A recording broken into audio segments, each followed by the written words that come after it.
being about? Well, we've actually recently developed some approaches to making nanostructures that are really sufficiently straightforward that they can be used in a final year project.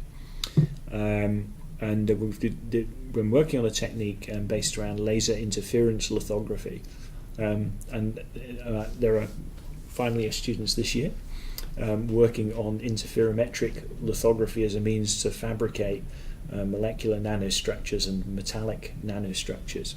And what we're interested in doing, there's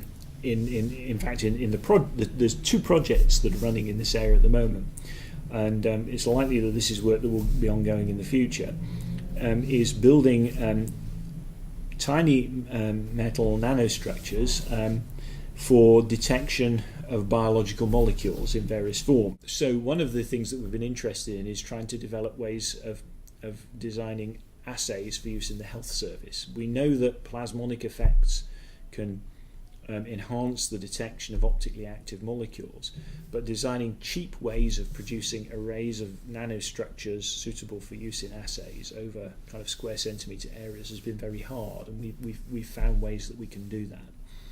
And then one of the other things that one of these project students is working on is coupling photosynthetic proteins to plasmonic nanostructures, and using the plasmonic coupling between the metal nanostructure and the photosynthetic protein as a way of enabling us to characterize the optical properties of the protein in an actually new and quite powerful way, using simple apparatus, a spectrophotometer.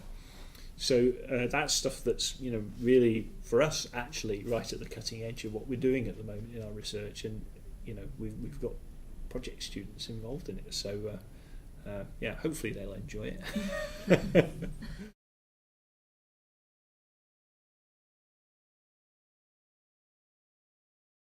I think, to be honest, well, who was it? Was it Edison who said that genius is 5% inspiration and 95% perspiration?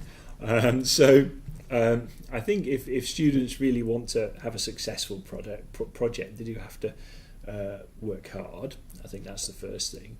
But I think enthusiasm is really important as well. I'm not very good at being a slave driver. I don't do that to my PhD students, but I tend to think that when people are enthusiastic about what they're doing, the hard work looks after itself.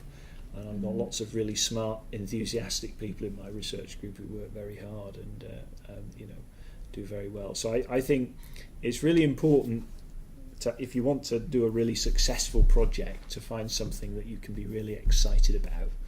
You will have to work hard, and you have to be prepared for a bit of disappointment and frustration along the way, because that's part of doing research.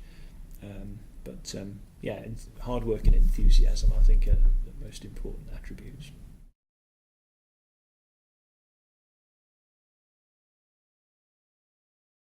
I hope they'd have a good time. I hope they'd find it exciting and interesting.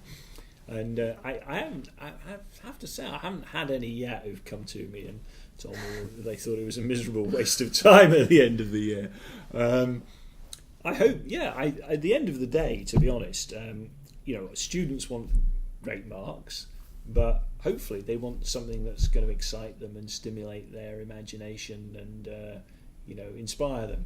And so I hope they get that from the project. I think that's the most important thing that we can offer through the projects, really. It's that kind of inspiration, because it's the first time. The project is really important because it's the first time you really kind of go sort of into brand new territory, right through until the end of the third year. What we're teaching is based around textbooks. It's based around established knowledge, what we already know. But when you start doing research projects, then you're stepping out into the unknown.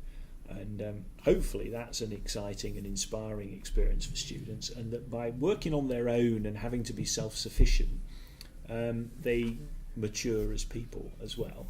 And that helps them and equips them for when they eventually start work. So I hope that some excitement and some inspiration.